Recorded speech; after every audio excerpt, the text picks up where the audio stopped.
ഇതിന് ഒത്തിരി ഫൈനൊക്കെ കിടപ്പുണ്ടല്ലോ. ഞാനത് അവിടെ വണ്ടി പൊളിക്കാതിരിക്കുക. ആ വണ്ടി പൊളിക്കാതിരിക്കുക, അതുകൊണ്ട് വേറെ വണ്ടി എടുക്കാൻ ഉദ്ദേശിക്കുക.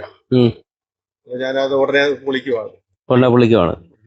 ഇപ്പൊ ഇത് ഫൈൻ അടയ്ക്കാനൊന്നും പൈസ ഇല്ലാത്തതുകൊണ്ടാണോ? പൈസ ഇല്ലാത്തതുകൊണ്ട് വണ്ടിക്ക് ഓട്ടോ ഇല്ലാത്തതുകൊണ്ട് അടയ്ക്കാത്തത്. ഓട്ടോ ഇല്ലാത്തതുകൊണ്ടോ? അപ്പൊ ഇത് ഫൈനെല്ലാം പെൻഡിങ് ആയതുകൊണ്ട് പൊളിക്കാൻ പോവാണോ? പൊളിക്കാൻ പോകും. അപ്പൊ പുതിയ ഓട്ടോ എടുക്കാനാണോ? പുതിയ ഓട്ടോ എടുക്കാൻ. എന്നാ ഇങ്ങോട്ട് ഇറങ്ങിയാ നമുക്കൊരു കാര്യം സംസാരിക്കാം. പുതിയ ഓട്ടോ എടുക്കാൻ ഏതെടുക്കാൻ ഉദ്ദേശിക്കുന്നത്? ഇലക്ട്രിക് വണ്ടി എടുക്കാറുണ്ട്. അന്ന് ഇലക്ട്രിക് വണ്ടി എടുക്കാനാണ് ഇപ്പോൾ ഒരു നല്ലൊരു സമയമാണ്. ഈ നാളെ മുതൽ നമ്മുടെ ഒരു വെബ്സൈറ്റ് ഓപ്പൺ ആക്കുന്നുണ്ട്. ഇതില് ആദ്യം അപ്ലൈ ചെയ്യുന്ന 1000 പേർക്ക് 30,000 രൂപ സബ്സിഡി കിട്ടും. അതുപോലെ തന്നെ ഇത് സ്ത്രീകൾക്കും ഇതിന് അപ്ലൈ ചെയ്യാം. അങ്ങനെ അപ്ലൈ ചെയ്യുന്ന 500 സ്ത്രീകൾക്കും ഈ 30,000 രൂപ കിട്ടും.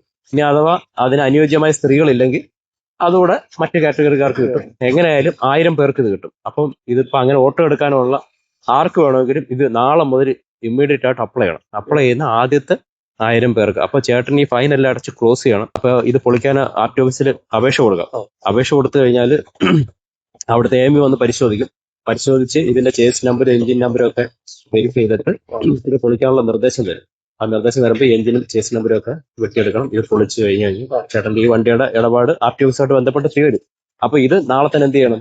പുതിയ വണ്ടി എടുക്കാൻ ഉദ്ദേശിക്കുന്നുണ്ടെങ്കിൽ അപേക്ഷ കൊടുക്കണം. അപേക്ഷ കൊടുക്കാൻ നമ്മളെ കേരള MPDയുടെ സൈറ്റ് ഉണ്ട്. അതിന്റെ അഡ്രസ്സ് ഇത് പറഞ്ഞുതരാം. ഇതിന്റെ ലിങ്ക് നമ്മൾ ഇവിടെ പ്രൊവൈഡ് ചെയ്തുതരാം. പറഞ്ഞാൽ മതി. എല്ലാ സഹായങ്ങളും ചെയ്തുതരാം. ഇനി അത് എന്തെങ്കിലും സംശയം ഉണ്ടോ അടുത്ത ആർടി ഓഫീസായിട്ട് ബന്ധപ്പെട്ടാൽ മതി.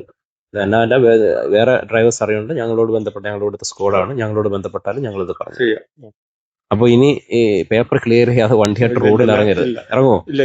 ഇറങ്ങത്തില്ല. ഓക്കെ. അപ്പൊ അപ്ലൈ ചെയ്യുന്നെങ്കിൽ എത്രയും പെട്ടെന്ന് അപ്ലൈ ചെയ്തേക്കുക. ഓക്കെ, ശരിയാണ്. കാണാം നമുക്ക് വേണ്ടി.